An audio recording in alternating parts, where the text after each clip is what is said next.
नमस्कार मित्रांनो, मी भूषण सरदार आणि आपलं सर्वांचं द ह्युमन माइंड या चॅनलवर स्वागत आहे.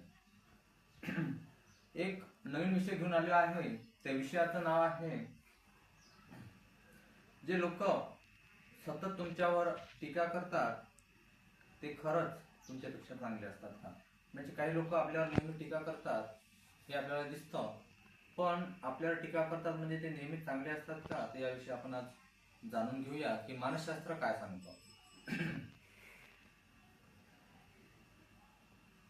तुमच्या आयुष्यात एखादा माणूस असा नक्कीच असेल, किंवा एखादा मित्र नक्की असा असेल, किंवा एखादा सोबती किंवा एखादा नातेवाईक असा असेल की तुम्ही काहीही केलं तरी तो नेहमी तुमच्या चुका शोधत राहतो.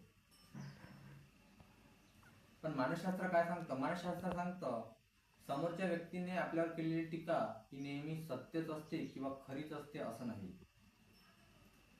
अनेक लोक काय करतात, अनेक वेळा स्वतःची असुरक्षितता, म्हणजे त्यांना स्वतःविषयी कधी कधी खराब वाटतं किंवा स्वतःविषयी त्यांना जास्त कॉन्फिडन्स नसतो, त्यामुळे ते समोरच्याला कमी लेखतात किंवा ते समोरच्यावर टीका करतात.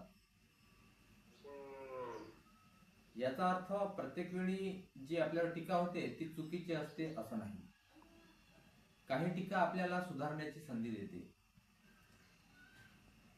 पण जी टीका तुमचा आत्मविश्वास कमी करण्यासाठी वारंवार केली जाते ती टीका तुम्हाला मनावर घेण्याची गरज नाही.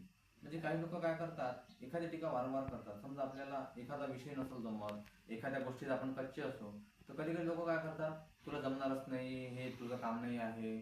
तर त्यामुळे ते आपला आत्मविश्वास कमी करण्याचा प्रयत्न करतात, आणि जर एखाद्या गोष्टीमुळे आपला आत्मविश्वास कमी होत असेल तर तशी टीका आपण मनावर घेण्याची काहीही गरज नाही मित्रहो. लक्षात ठेवा, यशस्वी लोक प्रत्येकाच्या मतावर थांबत नाहीत.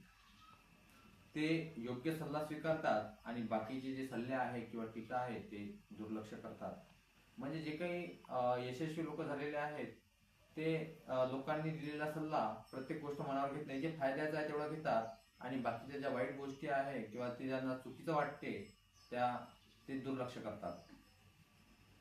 म्हणून पुढच्या वेळी कोणी तुमच्यावर विनाकारण जर टीका केली तर तुम्ही स्वतःला एक प्रश्न विचारा, ही टीका मला सुधारण्यासाठी आहे की खटकावण्यासाठी? म्हणजे समोरच्याने जी टीका केली आहे की आपल्या सुधार व्हावा यासाठी आहे की आपल्याला त्रास व्हावा यासाठी केलेली आहे? जर उत्तर दुसरं असेल तर शांत राहा आणि स्वतःवर विश्वास ठेवा आणि आपल्या ध्येयाकडे चालत राहा. म्हणजे जर ती टीका आपल्या फायद्याची असेल तर ते स्वीकारा, आणि जर फायद्याची नसेल, आपल्याला त्रासदायक वाटत असेल, आपला मनशांती भंग करत असेल तर त्या टीकेवर तुम्ही दुर्लक्ष करा. तर मानसशास्त्र अशा काही गोष्टी सांगतं. जर हा व्हिडिओ तुम्हाला आवडला असेल तर नक्कीच आपल्या कमेंट बॉक्समध्ये तुमच्या प्रतिक्रिया कळवा.